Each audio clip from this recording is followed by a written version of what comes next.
विनोद अग्निहोत्री, सबसे बड़ा सवाल यह है कि एसआईआर का विरोध, अरे बोलने दीजिए भाई, एसआईआर का विरोध ममता बनर्जी पहले ही कर चुकी हैं कि भाई मैं पश्चिम बंगाल में एसआईआर नहीं होने दूंगी। अब वो सद्भावना रैली निकाल रही हैं। क्या माना जाए कि एसआईआर के खिलाफ लामबंद होने के लिए बिगुल फूंकने का यही दिन चुना है ममता बनर्जी ने और इसका ऐलान जंग हो चुका है? पहले तो मैं यहाँ भारतीय जनता पार्टी के प्रवक्ता प्रेम शुक्ला जी हैं, मेरे छोटे भाई हैं, उनसे एक जानकारी चाहूंगा कि बीजेपी की बी टीमें कितनी हैं। मतलब वो कह रहे हैं टीएमसी भी टीम है, वो कह रहे हैं एआईएमआईएम भी टीम है, कोई बिहार में प्रशांत किशोर को बी टीम बता देता था, कोई किसी को। तो भैया प्रेम जी ये स्पष्ट कर दीजिए बीजेपी ने कितनी बी टीम बना रखी है। एक तो ये बता दीजिए। ये हर चैनल पे बी टीम, कोई किसी की बी टीम नहीं होती है, सब अपनी अपनी पॉलिटिक्स करते हैं। एआईएमआईएम अपनी पॉलिटिक्स कर रही है, टीएमसी अपनी, बीजेपी अपनी। आरोप लगाने वालों को करना पड़ेगा।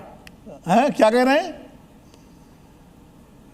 ये छिद्रान्वेषण करने का सामर्थ्य जो भाजपा की बी टीम परिभाषित करने वाले दल है उनको ही करना पड़ेगा। चलिए ठीक है। भाजपा ने तो किसी को बी टीम बनाया नहीं है। हालांकि मैं तो किसी को किसी की बी टीम नहीं मानता हूँ, मेरा अपना मानना ये है हर पार्टी अपनी पॉलिटिक्स करती है, अपने इश्यूज होते हैं, अपना मुद्दा होता है, इसलिए मैं किसी को बी टीम नहीं मानता। लेकिन ये भी सही है, तथ्य है। बादल जी शांत हो जाए, जरा शांत हो जाए, शांत हो जाए। अब बादल जी आप बरस चुके, अब थोड़ा हमें भी बोलने दीजिए। देखिए मेरा मान ये सही है कि 1992 में 6 दिसंबर को जब बाबरी मस्जिद टूटी थी तब ममता जी कांग्रेस में थी और उस वक्त वो बीजेपी के साथ नहीं थी। लेकिन हाँ, जब अटल बिहारी वाजपेयी की सरकार थी तो एनडीए का हिस्सा थी, वो रेल मंत्री नहीं थी वो अटल जी की सरकार में। बाद में समर्थन भी वापस लिया था तहलका वाले मामले पर उन्होंने, तो वो उनका काफ़ी पॉलिटिक्स उनकी एग्रेसिव रही है। तो और ये 6 दिसंबर के बाद की घटना है जी। तो इसलिए 6 दिसंबर को लेकर के अब वो कहना, क्योंकि जिस पार्टी पर आप आरोप लगाते हैं उसी सरकार के आप शामिल हैं, तो वो उसका कोई मतलब नहीं रह जाता, नंबर 1। लेकिन हर पार्टी अपने को रीइन्वेंट करती है। मायावती के साथ 3 बार भारतीय जनता पार्टी ने किया, पीडीपी में किया, शिवसेना के साथ किया, उनके साथ तोड़ा, अकाली के साथ। हर पार्टी अपना गठबंधन करती बनाती है, राजनीति के कंपल्शंस हैं। इसमें किसी एक को आप ये नहीं कह सकते वो तब था, आप क्या कर रहे हो। अब तो भारतीय राजनीति में बड़ी आम बात हो गई है। 6 दिसंबर निश्चित रूप से अयोध्या की जो घटना हुई थी उसके कारण उसका लोग ज़्यादा जानते हैं। लेकिन 6 दिसंबर के दिन बाबा साहब भीमराव अम्बेडकर का परिनिर्वाण दिवस भी है, इसको लोग क्यों भूल जाते हैं। मैं तो अम्बेडकर जी सोच रहा था ये अम्बेडकर लगाए हुए अपने नाम के आगे, ये शायद इसका जिक्र करेंगे, इन्होंने भी नहीं किया, ये भी उलझ गए। वो शायद बाबरी विध्वंस से ज़्यादा बड़ी उसका महत्व है उस दृष्टि से, कि बाबा साहब भीमराव अम्बेडकर की जो हैसियत है भारत में। ममता बनर्जी ने थोड़े कहा नहीं, ममता बनर्जी नहीं, मैं तो अपनी बात कर रहा हूँ। किस ओकेजन पर ये कर रहे हैं उन्होंने तो दिन तारीख ममता जी तो जाहिर है वो उसके पीछे उनकी सोच वो राजनीतिक होगी। वो जो वहाँ पर जो मुस्लिम वोट बैंक है जो जनाधार, उसको एड्रेस करने का होगा, सद्भावना रैली बना करके, और इसी बहाने एसआईआर को लेकर के लोगों को गोलबंद करने की कोशिश है उनकी। तो एसआईआर का मुद्दा तो देखिए, ममता बनर्जी विरोध कर रही हैं, स्टालिन कर रहे हैं, तमाम सारे जो गैर भाजपा सरकारें हैं, दल कर रहे हैं विरोध, तो वो तो उनका इशू है। एसआईआर अभी जैसा कहा निश्चित रूप से एक वैधानिक प्रक्रिया है, सुप्रीम कोर्ट ने अभी तक उस पर रोक नहीं लगाई है, और एसआईआर होना चाहिए, उसमें कोई दिक्कत नहीं। सवाल उसकी प्रक्रिया को लेकर के है। अच्छा, मेरा एक प्रश्न है, हालांकि यहाँ कोई चुनाव आयोग का प्रवक्ता नहीं है, कि एसआईआर जैसी बड़ी एक्सरसाइज, जो एक तरह से बहुत बड़ी एक्सरसाइज है एसआईआर और बड़ी जरूरी एक्सरसाइज है, उससे पहले क्या चुनाव आयोग को सभी राजनीतिक दलों के साथ एक बैठक करके उनको विश्वास में नहीं लेना चाहिए था? ऑल पार्टी मीटिंग बुला करके, देखिए लोकतंत्र के स्टेक होल्डर्स कौन है? पॉलिटिकल पार्टीज हैं, सारी पार्टीज हैं। ना आपने रूलिंग पार्टी को बुलाया, ना आपने अपोजिशन को बुलाया, ना आपने क्षेत्रीय दलों को बुलाया, आपने घोषणा कर दी, प्रोग्राम दे दिया। अरे एक बार उनसे बात करते तो ज्यादा बेहतर तरीके से प्रोग्राम बनाते। फिर राजनीतिक दल अपने एतराज, अपनी आपत्तियां, अपनी समस्याएं बताते कि हमारे राज्य में भाई ये मौसम है, धान की कटाई का है, उत्तर प्रदेश में गन्ने की कटाई का है, ये सारे जो होते, तो उसके बाद कोई बीच का रास्ता निकलता। लेकिन चुनाव आयोग ने भी अपने आप घोषणा कर दी कि एसआईआर करेंगे। ऐसा नहीं होता है लोकतंत्र में। अच्छा। और राजनीतिक दलों को विश्वास में लेकर के ही कोई बड़ी कार्रवाई करनी चाहिए, मेरा ये कहना है, मेरा मानना। बाकी तो जो हो रहा है, बाकी इसलिए संगीत रागी इस पर कुछ कहना चाह रहे हैं, मैं उनका रिएक्शन ले लेता हूं, फिर धीरेन जी का रुख करता हूं। अनुराग, जो पार्टियां बांग्लादेशियों को यहाँ पर बसाने के लिए खड़ी हैं, जो रोहिंग्याओं के बसाने के लिए लड़ाई लड़ती हैं, आईएमडीटी एक्ट पर सुप्रीम कोर्ट का जजमेंट जरा पढ़ करके देखिएगा क्या कहती हैं।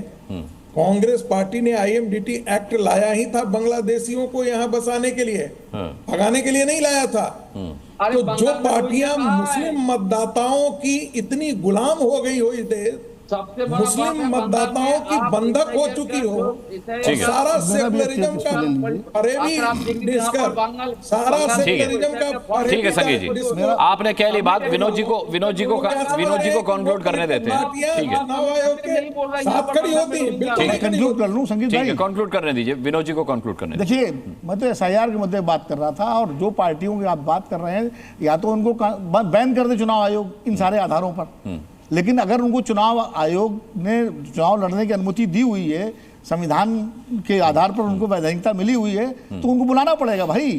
वो खाली इसलिए कि वो बांग्लादेशियों पर ये आरोप लगाए, फिर तो ये भी होगा कि जो पार्टियां सुप्रीम कोर्ट में हलफनामा दे करके भी बाबरी मस्जिद गिरवा देती हैं, वो भी तो फिर सवाल उठेगा ना।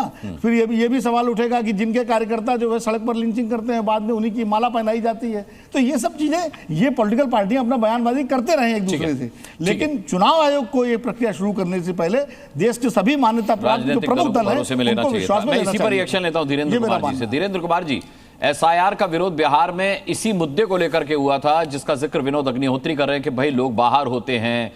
बिहार में तो ये भी कहा गया कि भाई लोग जो हैं वो बाहर होते हैं, इसके अलावा बाढ़ भी आती है वहां पर, तो कई लोग पलायन कर जाते हैं, बाहर चले जाते हैं, और ऐसे मौके पर एसआईआर की प्रक्रिया वहां हो रही, इस पर सवाल उठाया गया था। और यही सवाल अब विनोद अग्निहोत्री जी उठा रहे हैं कि भाई एसआईआर आप कीजिए, लेकिन तमाम दलों को भरोसे में लेकर आप क्यों नहीं कर रहे, उनके साथ एक बैठक चुनाव आयोग की क्यों नहीं होती?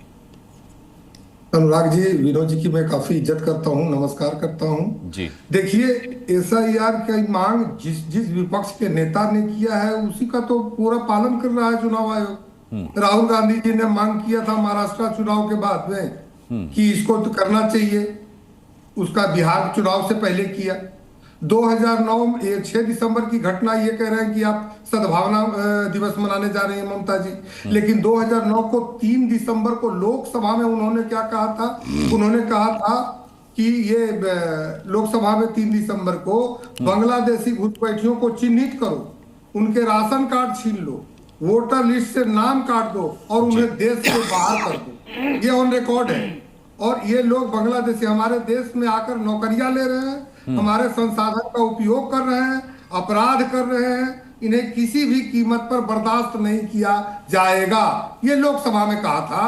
और वही ममता दीदी आज उनकी जब चुनाव होने वाली है, तो उससे पहले अगर चुनाव आयोग उन्हीं का कहा हुआ बात मानता, इसका हुमायूं कबीर हमारे साथ जुड़े हैं, टीएमसी के नेता हुमायूं कबीर हमारे साथ जुड़े हैं। मैं हालांकि उनके पास वक्त 10 मिनट का था, लेकिन अब उससे भी कम वक्त दे पाऊंगा क्योंकि बिहार की खबर पर भी जाना है। हुमायूं कबीर, आप विवादित बयानों के लिए जाने जाते हैं, अब आप पश्चिम बंगाल में बाबरी मस्जिद बनाने का ऐलान कर चुके हैं। ये किस तरीके की राजनीति टीएमसी वहां कर रही है? 6 दिसंबर को सद्भावना रैली के नाम पर, इसका मतलब राजनीति होगी टीएमसी की तरफ से? ये बाबरी मस्जिद जो भित्ति स्थापन होगा 6 दिसंबर 2025, वो के लिए कोई राजनीति का कोई कार्रवाई नहीं है। ये मेरा कौम का जो इसके 33 इयर्स पहले 1992 में 6 दिसंबर जो बाबरी मस्जिद को तोड़ दिया, उसी इतना दिन हो गया और सुप्रीम कोर्ट में निर्णय लिया, उनको भी जायगा भी दे दिया ट्रस्टी को, बाबरी मस्जिद ट्रस्ट को। तो वो जायगा में अभी तक कोई बाबरी मस्जिद नहीं बना पाया। तो मेरा ख्याल से, अपने ख्याल से इनको साथ आप मस्जिद बनवाते हो, अच्छी बात थी, बाबरी मस्जिद नाम दे रहे हैं, इसीलिए उसमें से राजनीति की बू आ रही है।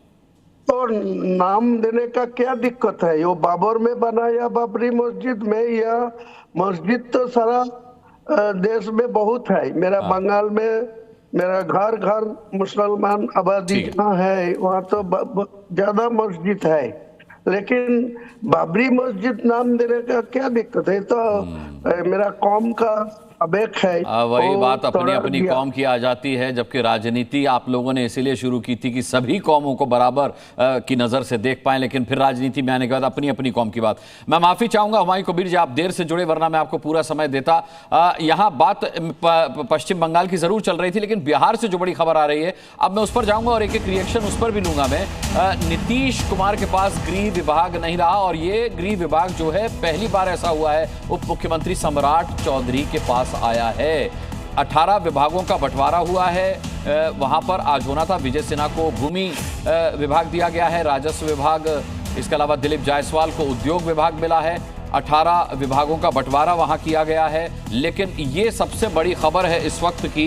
मैं भारतीय जनता पार्टी की सबसे पहले प्रतिक्रिया इस पर लूंगा। सर, खेला शुरू हो गया क्या बिहार में? सत्ता का सम्यक विकेंद्रीकरण है अनुराग जी। हाँ। ये सत्ता का सम्यक विकेंद्रीकरण है। हाँ। आदरणीय मुख्यमंत्री जी जो हैं, एक विकेंद्रीकृत सुशासन वाली सम्यक सरकार चलाने का उन्होंने जो संकल्प लिया है, उसके तहत ही उन्होंने इस तरह का निर्णय लिया है। और मुख्यमंत्री का विशेषाधिकार है कि अपने मंत्रिमंडल के किस साथी को कौन सा विभाग देकर वो सरकार का सुचारू संचालन कैसे करना चाहते हैं। ठीक है, मैं धीरेन्द्र कुमार जी की इस पर प्रतिक्रिया जरूर लेना चाहूंगा। धीरेन्द्र जी, ये पहली बार हो रहा है जब मुख्यमंत्री नीतीश कुमार के पास गृह विभाग नहीं रहेगा और वो सम्राट चौधरी के पास होगा। क्या संकेत हैं इस बात के?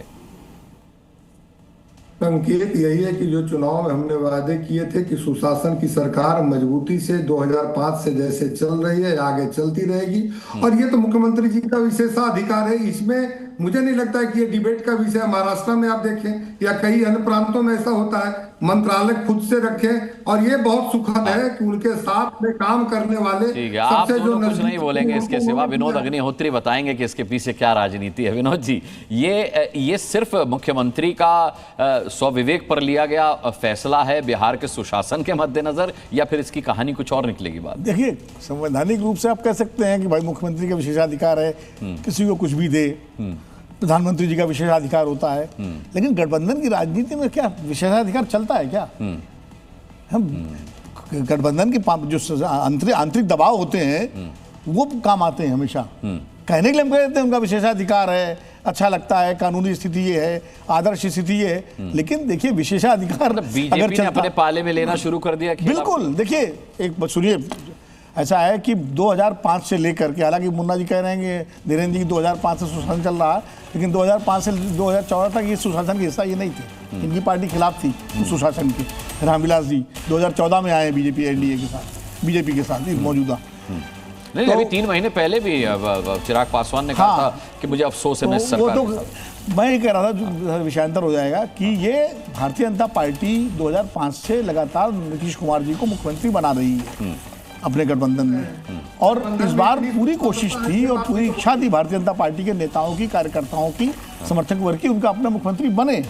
लेकिन चूंकि चुनाव के दौरान चलिए, मैं चाहता हूं विनोद जी कि जो प्रेम शुक्ला कह रहे हैं और जो धीरेन्द्र कह रहे हैं वही हो, बिहार के हित में हो, जो कुछ हित में तो है। देखिए, हित में हो, कहीं ऐसा ना हो कि पार्टी के अंदर खाने की कोई टूट फूट या इस तरीके का कोई मन मुटाव या इस तरीके का कोई राजनीतिक खेला बिहार का नुकसान कर दे। चलिए, हाँ, वही मेरा इशारा था कि बीजेपी अब खेल अपने हाथ में ले रही है बिहार का, लेकिन फायदा किसी का भी हो, बिहार का जरूर होना चाहिए। बहुत बहुत धन्यवाद करना चाहूंगा आज की डिबेट में शामिल होने के लिए सभी पैनलिस्ट का। आप दर्शकों का भी ताल ठोक के देखने के लिए बहुत बहुत धन्यवाद। अगली मुलाकात तक के लिए अपना बहुत बहुत ख्याल रखिएगा और सुरक्षित रहिएगा। मुझे अभी के लिए इजाजत दीजिए। नमस्कार।